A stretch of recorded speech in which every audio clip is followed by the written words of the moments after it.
예, 안녕하세요.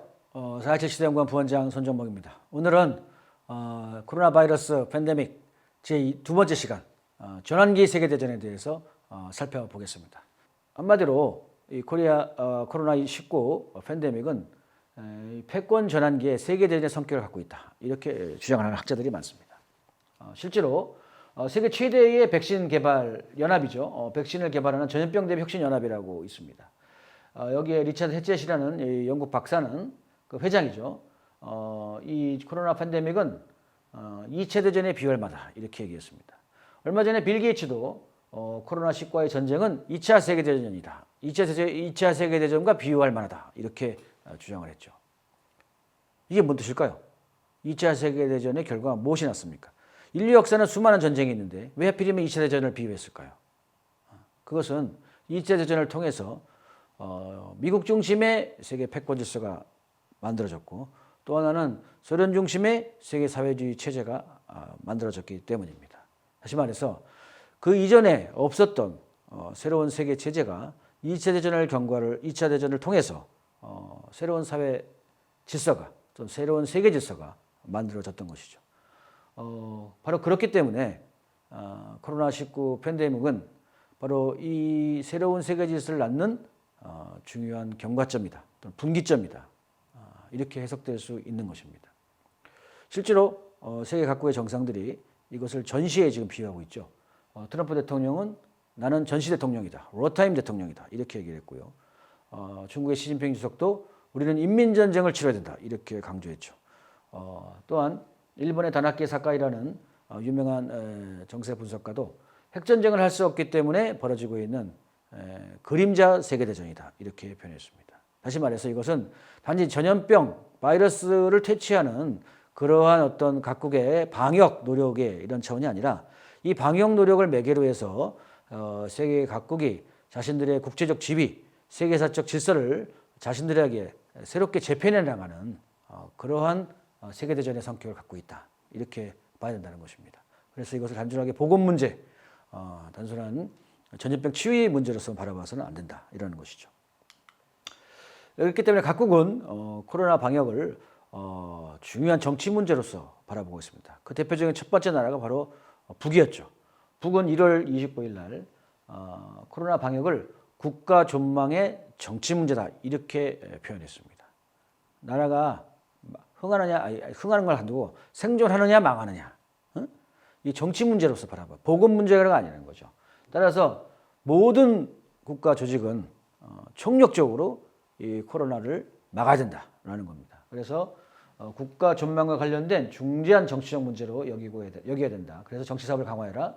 모든 당 조직 주민들에게 의학적 감시, 그리고 진단 치료 약물 개발 그런 거와 관련해서 성과적으로 진행할 수 있도록 방조해라. 모든 중국 관광객 입국을 금지하고 국경 통제를 강화한다. 모든 외국인에 대한 1개월간의 격리 조치와 건강검진을 의무화한다. 그래가지고 북에 들어가 있는 모든 그 해외 공관들, 대사관들, 이런 영사관 직원들 몽땅 다 격리됐죠.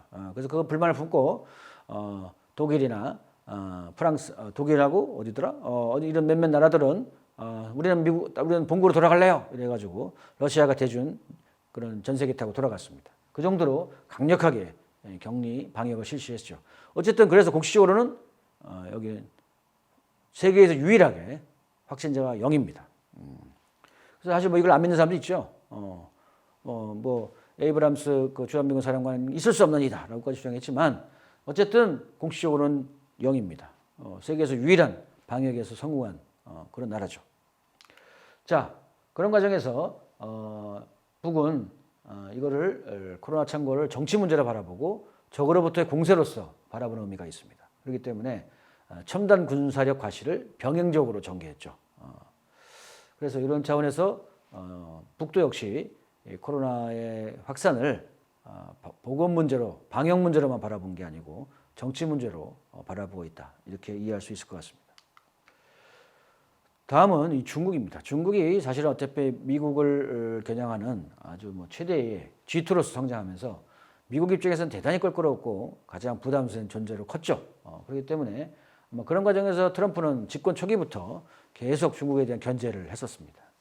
어쨌든 이런 과정에서 이번에 코로나를 통해서 이 박쥐 먹는 이 전 근대적 식습관, 어떻게 이게 G2라고 할 수 있느냐 이런 겁니다. 박쥐를 먹는 야생동물을 먹는 그런 전 근대적 식습관하고 그 다음에 또 이 그 불결한 위생환경 이런 것이 심각한 G2로서 작용 상실이다 이렇게 주장했던 겁니다. 그래서 보이콧 차이나 코로나 바이러스 이렇게 얘기하고 있고요. 또 심지어 한국에서도 중국인 입국 금지를 요구하는 데모가 열렸었죠. 이러면서 중국의 불결한 환경, 늦장 대처, 확진자, 사망자 축소, 인권 탄압 그러면서 세계로 전파했다. 이렇게 하면서 반 시진핑, 반중 정서를 세계 여론을 조성했습니다. 그것이 지금도 이어지고 있죠, 사실. 그리고 당시에 비즈니스 위크지, 미국의 비즈니스 위크지는 빚더미의 중국 경제를 붕괴하는 촉매제가 될 것이다. 코로나19가 이렇게 주장했고요. 또 피터 나바로 미 백악관 무역제조국장은 위기 때는 동맹이 없다.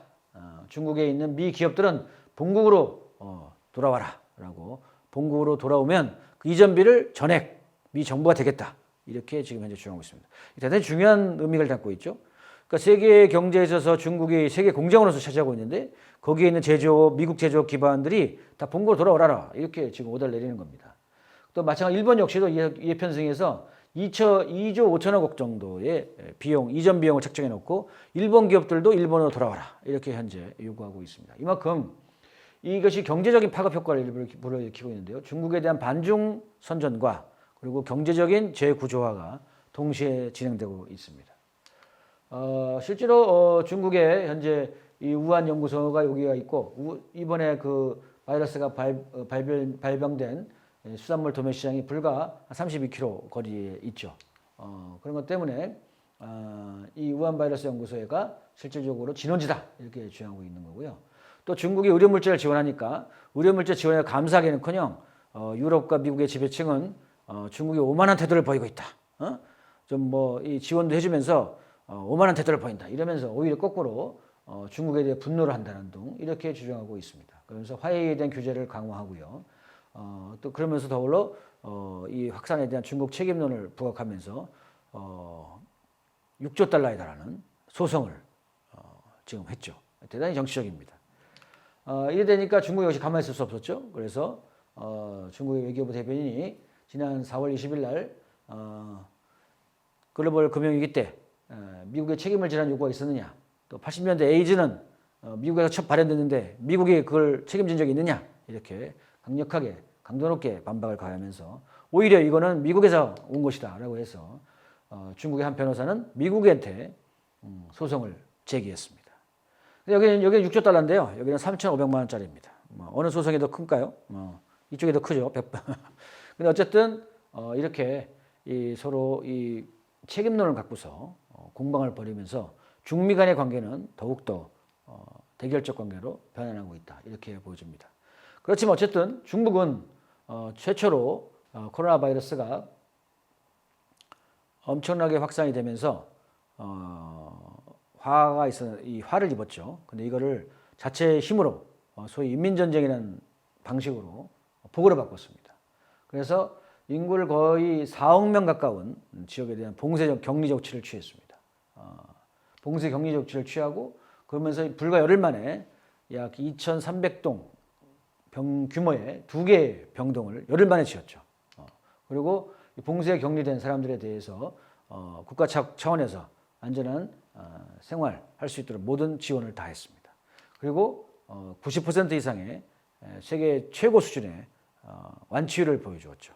그러면서 불과 3개월 만에 이러한 그 코로나 바이러스의 확산을 막게 되었습니다. 사실 세계보건기구 WHO가 극찬할 만하죠. 3개월 만에 그렇게 많은 사람들을 단시간 내에 확진자 수를 확 줄여버리고 한 자릿수로 딱 묶어두는 놀라운 성과를 거두었습니다. 사실 이럴 때 나타나는 게 이제 인민전쟁인데요.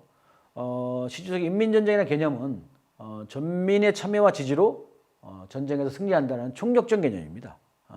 과거 항일전쟁 할 때 썼던 그런 개념인데요. 이런 총력전 개념이 북에서 얘기하는 소위 정면 돌파전하고도 비슷한 개념이죠.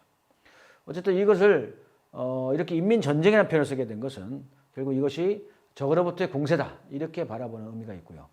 그래서 2월 7일 날 인민전쟁을 선포하고 3월 10일 날 시 주석이 우한을 방문해서 승리를 선언하고 이달 8일 날 4월 8일 날 우한은 봉쇄를 해제하게 됩니다. 그러니까 따지고 보면 한 불과 2달이죠. 그러니까 1월 달에 본격적으로 확산되기 시작해서 3개월 만에 거의 중국이 코로나를 최소화시키고 확실하게 잡는 이런 통제하는 이런 모습을 보여주면서 미국 언론은 중국 공산당의 통제력과 결단력, 실행력은 지금과 같은 시기에 미국식 모델과 완전히 대비를 이루고 있다. 이렇게 평가를 했습니다. 이때 사용했던 치료약이 클로로킨이었고요. 또 쿠바의 인터페론 알파-2B라고 하는 신약입니다. 쿠바가 만들어낸 신약이죠. 쿠바는 이걸 기적의 신약이라고 얘기하는데요. 미국이나 유럽은 전혀 인정하지 않고 있죠. 어쨌든 이걸 사용해서 많이 치료했다. 이런 얘기입니다. 그래서 결과적으로 본다면요. 지금 현재까지의 역사적 과정을 이렇게 쭉 지켜보면 중국, 러시아, 쿠바가 정치적으로 승리하고 있다. 이렇게 보여집니다. 대표적인 것이 이탈리아에 대한 중국의 지원이죠. 이탈리아는 오히려 EU 동맹국인 독일이나 프랑스 등에게 의료밀자 지원을 요청했죠. 이탈리아가 엄청나게 심하니까. 근데 독일이나 프랑스가 거절했어요. 자기들 쓸 것도 없다. 줄 게 없다. 이런 얘기고요. EU 본부 차원에서도 제대로 지원을 안 해줬습니다. 이탈리아가 분노할 수밖에 없죠. 막대한 자기들도 재정 부담금을 내면서 동맹의 일원으로 있는데 이 동명세계 동맹이 위기 시에 도와주지도 않고 누가 지원해 줬어요? 이 중국, 러시아가 지원해 줬어요. 쿠바가 지원해 주고 이러면서 이탈리아 입장에서는 참으로 기가 막힌 얘기죠. 기가 막힌 얘기입니다. 그다음에 또 이번에 러시아가 지난 4월 1일 날 60톤 분량의 의료 물자를 미국으로 날렸습니다. 역사상 처음이죠. 4월 1일 날 존 F 케네디 공항에 러시아의 여객기가 도착을 했습니다. 60톤의 의료 물자를 싣고 있을 수 없는 일이 벌어졌다라고 하는데요. 어쨌든 미국에서도 상당히 충격적으로 받아들여졌던 상황이었습니다. 이거는 쿠바 국기죠. 네. 이 쿠바 의사들이 전 세계 국을 돌면서 의사들이 파견이 돼서 치료 활동을 벌이고 있습니다. 쿠바가 경제가 어렵다는 것은 누구나 다 알고 있는 사실인데 특히나 미국의 그런 제재와 간섭에 의해서 경제가 더 어려운데도 불구하고 쿠바는 놀라울 정도로 의사들을 파견해서 치료 방역 활동을 지원해주고 있습니다. 그래서 중국은 거의 이탈리아에 300명의 의료진을 파견했고 전 세계 120개국, 미국을 포함한 120개국의 의료를 지원하고 있습니다. 그래서 지난 4월 4일 날 EU 외교안보대표가 중국 지원에 감사한다 이렇게 공식적으로 얘기를 했죠.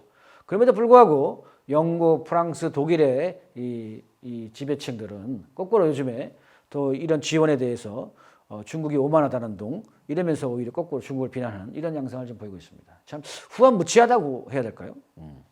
그다음에 러시아는 오히려 마찬가지로 이탈리아, 또 미국, 그리고 세르비아 이런 나라에 지원해주고 있고 쿠바도 아까 말씀드렸던 기적의 신약이라고 자랑하는 인터페론을 전달하고 전 세계 코로나 발병국 37개국의 의사를 파견을 해서 지원해주고 있습니다. 여기에 베트남까지 나섰습니다. 베트남도 유럽에 마스크 50만 장을 지원했고요. 라오스, 캄보디아 등 EU 국가의 의료 장비를 지원하고 이번에 러시아에다가도 15만 장의 마스크를 지원했습니다. 러시아가 갑자기 발병자가 늘어나면서 그러면서 베트남이 뭐라고 했냐면 러시아 내에 있는 베트남인의 지원에 대해서 오히려 러시아 정부에 감사한다 이렇게 얘기를 했죠. 그러면서 양국 70주년을 기념하는 선물이다 이렇게 나왔습니다. 이렇게 중국, 러시아, 쿠바, 오히려 베트남 이런 나라들이 이번에 방역에서 성공적으로 자국을 해결해 나가면서 오히려 해외의 타국에 대한 지원을 강화하는 이런 모습에서 전 세계가 깜짝 놀라고 있는 거죠. 이 정치적으로 대단히 중대한 의미를 담고 있습니다. 거꾸로 반면에 유럽은 분열되고 있습니다. 미국은 고립되고 있습니다. 유럽의 분열을 보여주는 게 이게 BBC에서 나온 건데요. 유럽이 가장 분열된 지역이다라고 응답한 비율에서 유럽이 제일 높습니다. 사회는 10년 전에 분열됐다는가 전 세계 각국에서 유럽 지역이 66%로 제일 높죠. 또 사회는 10년 전에 비해 덜 관용적이다라고 했을 때 유럽이 제일 높습니다. 아시아가 제일 관용적이고 아시아가 제일 분열되지 않았다. 이렇게 현재 평가가 나오고 있습니다. BBC에서 평가한 거죠. 이거는 EU 통계국에서 나온 건데요. 남유럽과 북유럽의 실업률 차이를 보게 되면 2008년도에는 실업률 차이가 11.3이 제일 높았고 3.7이 제일 낮았는데 이게 작년도에 가면은요. 그리스가 17.3%, 반면에 독일은 3.2%. 엄청난 실업률 격차가 발생해서 경제력 격차가 보여집니다. 이게 왜 그럴까요? 이게 왜 그럴까요? 왜 이런 현상이 발생할까요? 유럽이. 여러분들 유러피안 드림이라는 표현을 들어보셨나요? 책도 있습니다. 2000년대 중반에 유명한 세계적 베스트셀러가 유러피안 드림입니다. 아마존이 아니라 알라딘에서 찾아보십시오. 그런데요. 그때는 마치 유럽의 꿈의 제국인 것처럼 떠들어댔는데 불과 한 20년? 2091년부터니까 한 20몇 년, 20몇 년 만에 이렇게 엄청나게 유럽이 분열되게 됐습니다. 이것은 한마디로 너무 쉽게 통합을 해버렸기 때문입니다. 생겐 체제라고 해서 사람과 물자를 자유롭게 이동시키는 이 소위 자유화 체제를 완성해 놨더니 독일과 같은 공업국에서는 냉장고 테레비를 아주 싸게 만들어요. 이게 싸게 만드는 것이 관세도 없이 자유롭게 국경을 넘어가가지고 폴란드, 루마니아, 헝가리 이런 남유럽, 동유럽 국가들한테 그냥 싸게 물건이 들어갑니다. 그랬더니 그 나라는 공업화가 어떻게 되겠어요? 당연히 공업화가 제대로 안 되겠죠. 독일의 싼 제품들이 마구마구 들어오니 당연히 그 나라 폴란드나 헝가리나 루마니아 이런 나라들은 제대로 공업화가 안 되고 그러다 보니까 청년들이 일자리가 없습니다. 그러니까 청년들은 어디로 가요? 생겐 체제라고 해서 자유롭게 갈 수 있어요. 그러니까 어디로 가면 서유럽으로 갑니다. 그 서유럽에 가서 이들은 노노 갈등을 일으키고 저임금의 기반이 되는 반면 이 동유럽 쪽에서는 오히려 젊은이들이 없는 노인들이 천국이 되는 이런 상황이 되는 거죠. 그래서 심각한 경제력 불균형이 생기게 되고 그리스가 또 그런 케이스죠. 그래서 그리스가 처음으로 EU 이탈이라는 그런 시도를 했던 적도 있었던 것입니다.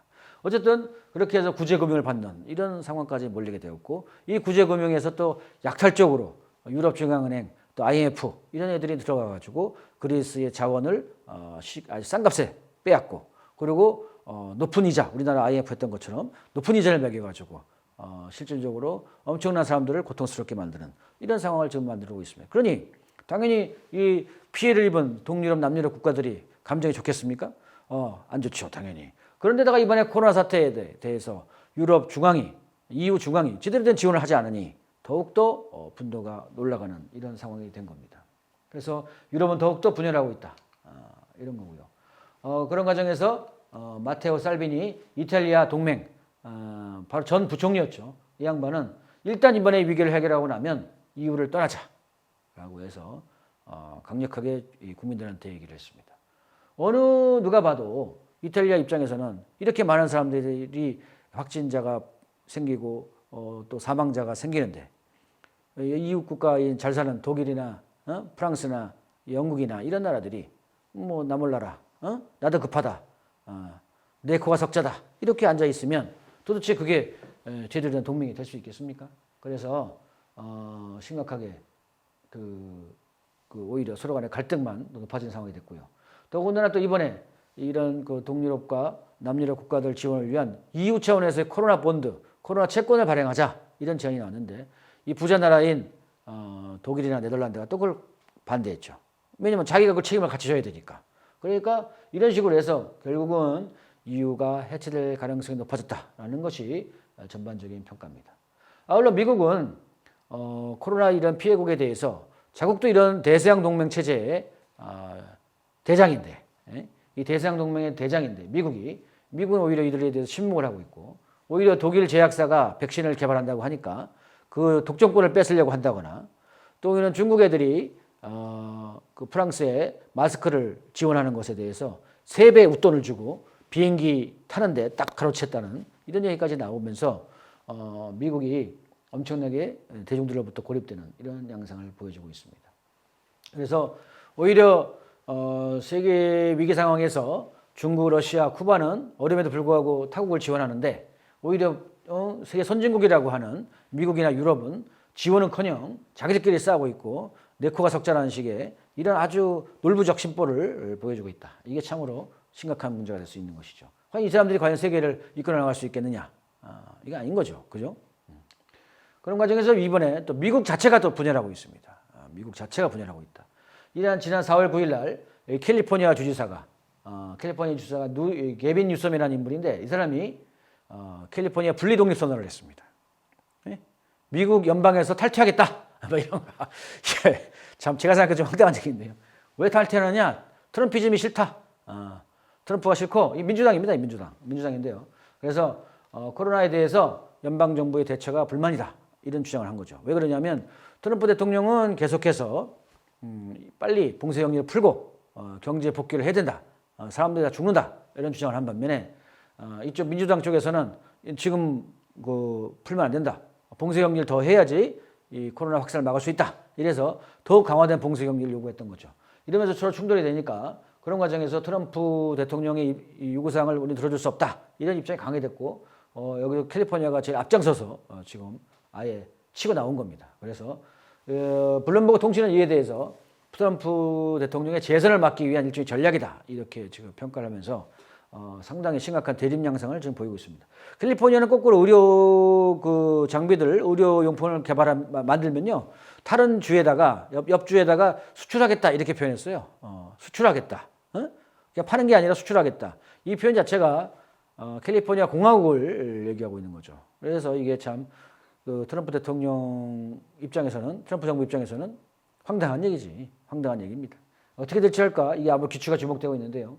이런 과정에서 오히려 트럼프 대통령은 러시아의 푸틴 대통령하고 손을 잡았습니다. 그래서 며칠 전에 4월 25일 날 미러 정상 공동성명이 발표됐죠. 러시아에 대해서 그렇게 다들 러시아에 대해서 싫어하고 러시아 적대시가 강한 미국에서 대통령이 나서서 오히려 러시아와 손을 잡고 양국 협력을 강화하자 코로나에 대해서 이렇게 되면서 오히려 민주당 쪽은 봉쇄 격리를 더해서 트럼프를 고립시키려고 하고 있고 트럼프는 오히려 푸틴하고 손잡고 이게 대응하려고 하는 이런 정치적 대결 양상을 보이고 있습니다. 4월 25일이 2차 대전을 끝낸 아주 결정적인 날인데요. 독일 지역을 쳐들어가서 독일 소련하고 당시에 미국이 공동으로 진격을 해서 딱 만난 양쪽에서 만난 날 엘베강에서 만났는데요. 그 엘베강에서 만난 날이 미소 양군이 만난 날이 4월 25일입니다. 그래서 이날 공동성명을 발표를 한 거죠. 대단히 의미가 있다. 그다음에 트럼프 대통령은 오히려 WHO가 중국 편을 든다 그래서 WHO에 대한 자금진을 중단하고 WHO에 대한 음모론은 대단히 많습니다. WHO가 오히려 제약회사 편이다 등등 얘기가 많은데요. 이 얘기는 오늘 생략하겠습니다. 그다음에 이민에 대한 일시 중단, 그다음에 비자 발급 중단 이런 걸 통해서 국가주의적 입장을 더욱더 공고히 하고 있죠. 그러면서 이 트럼프에 대한 지지자들이 나서서 봉쇄를 이제 풀어라, 봉쇄 해제 요구하는 시위를 지금 하고 있습니다. 이렇게 미국 자체가 심각한 분열 상황을 나아가면서요, 시빌워, 내전이다, 내전 이전명이다라는 말이 나오고 있습니다. 어쨌든 코로나 사태에 대해서의 미 정치적인 영향은 미국의 대선 대결이자 운명을 건 대결이다 이렇게 볼 수 있습니다. 자, 아시겠지만 민주당은 크게 미국 민주당은 한국 민주당 말고 미국 민주당은 두 개의 층으로 구성됩니다. 여러분들이 잘 아시는 샌더스라든지 또 이 진보적인 젊은 의원들 그리고 풀뿌리 민주주의자들 이런 사람들은 민주당 하층 당원들을 많이 형성하고 있습니다. 근데 그들이 당권을 쥐고 있는 게 아니에요. 실제 당권을 쥐고 있는 사람은 돈을 많이 쥐고 있는 상층의 금융 세력들입니다. 이 상층의 금융 세력들.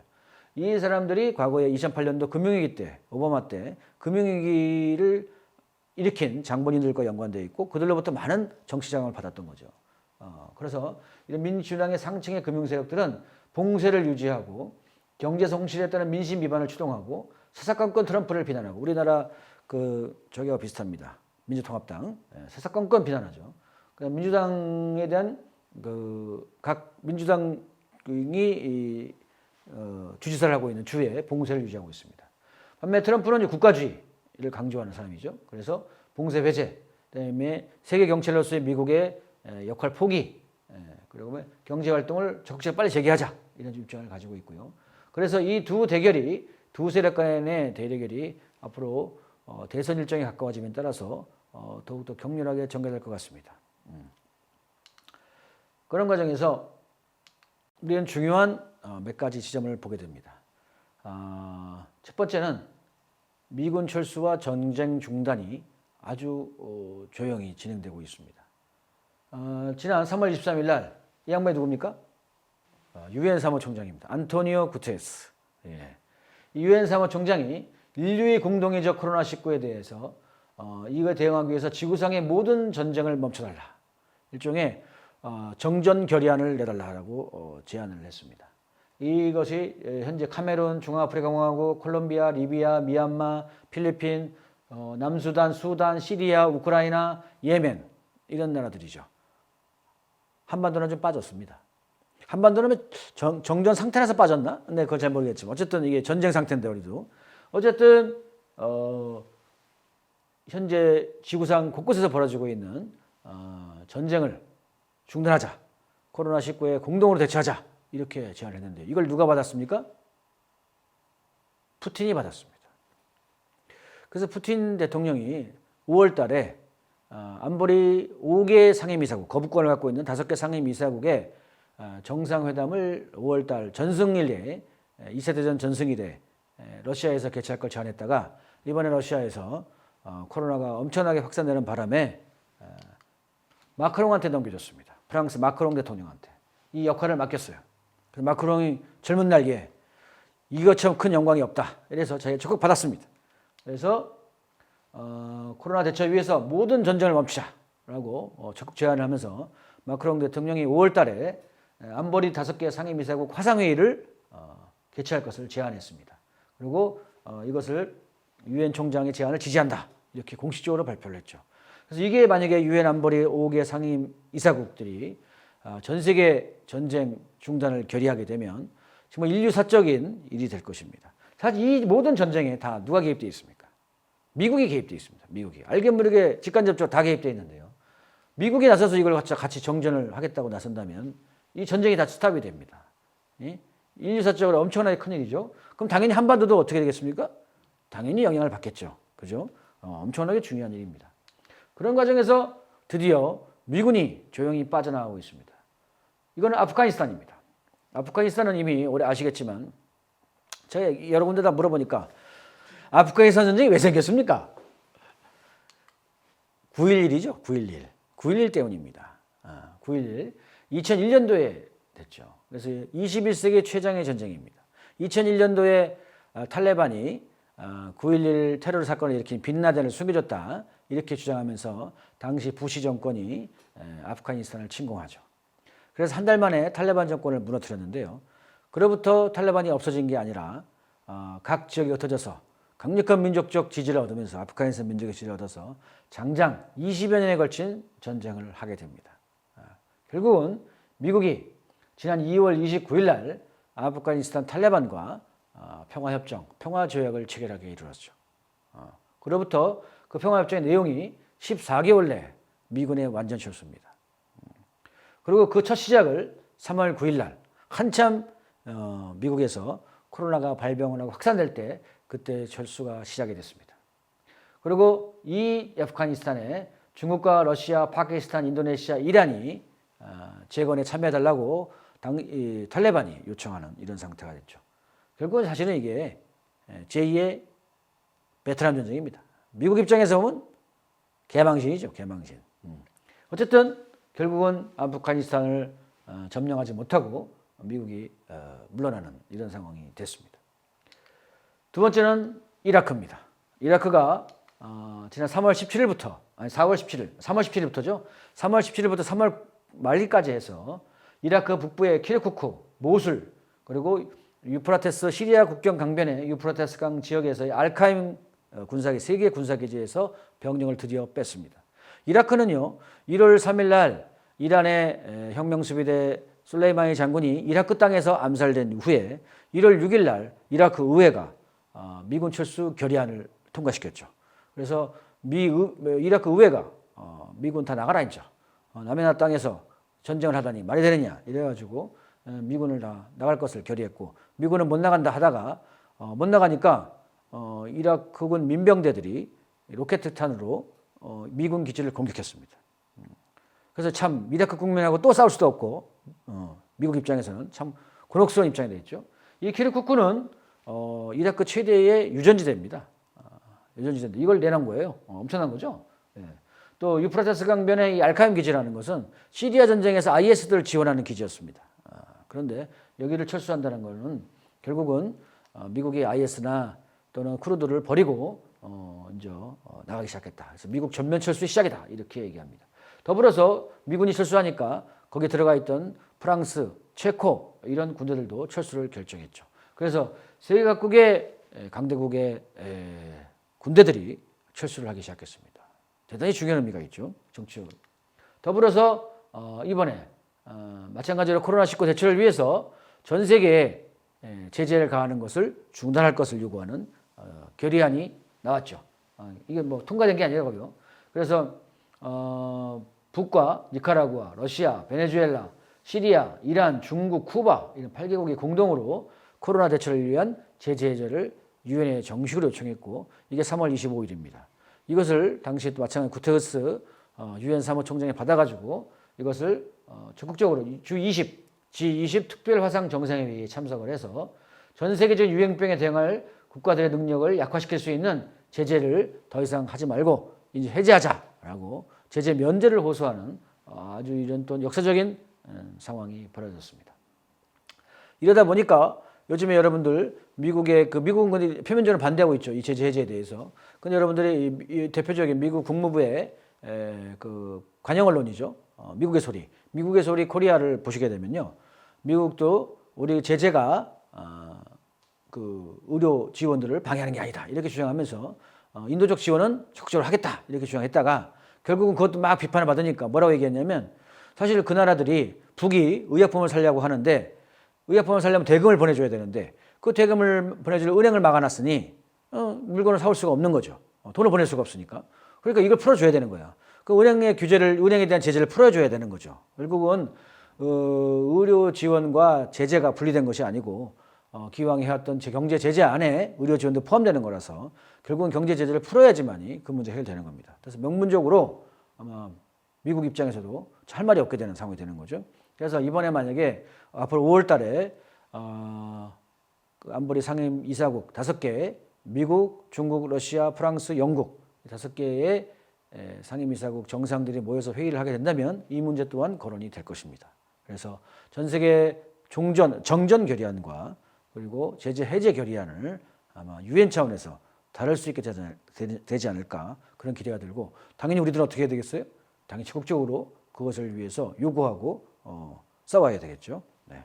이렇듯 코로나19는 진짜 이렇게 보시다시피 세계 정세에 지대한 영향을 지금 현재 벌써 미치고 있습니다. 세계는 변하고 또 변할 것 같습니다. 여러분들이 지금 느끼시고 있는 고통, 두려움, 어려움 이런 것이 물론 많으시겠지만 세계는 오히려 평화 그리고 서로 평등한 이런 관계로 바꿔나가려는 시도를 하고 있습니다. 그런 면에서 보면 우리는 어떻게 보면 역사에 있어서의 영광입니다. 세계는 변하는 한 도중에 변화의 와중에 우리는 서 있는 거니까요. 우리는 그거를 실제 목격하고 있고 몸으로 겪고 있습니다. 그러면서 마음에 좀 위안이 되시길 바랍니다. 이것으로 2부는 마치겠습니다.